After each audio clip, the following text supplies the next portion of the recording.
летнім сышла зима, растуць на дрэвах почки, а маёй котачкі няма. Праплакаў я ўсе вочки, пайшла яна ў ноч шукаць сваё катова шчасце. Я без яе стаў сумаваць, няўжо хто мог украсці? Аднойчы восень год таму убачыў у снезе вочки, а кацянётачка мяу і плача, есці хоча.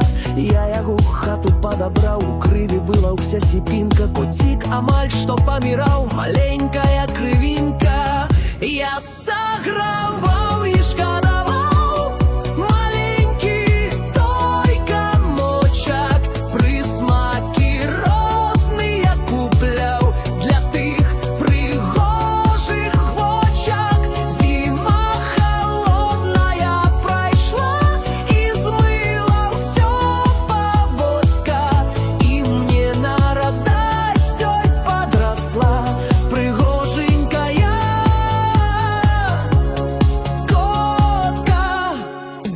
Яе падзяку адчуваў, у маленькіх вочках бачу, і ў душы перажываў. Дай Бог яе не страчу, як па дварэ куды ідзем, бяжыць перада мною, як быццам кот мяне вядзе, а я іду за ёю. Яна мне сонейкам была, я ёю ганарыўся, і вось аднойчы не прыйшла, я гукаць стаміўся. Тут накупляна смакаты, чакае твая міска.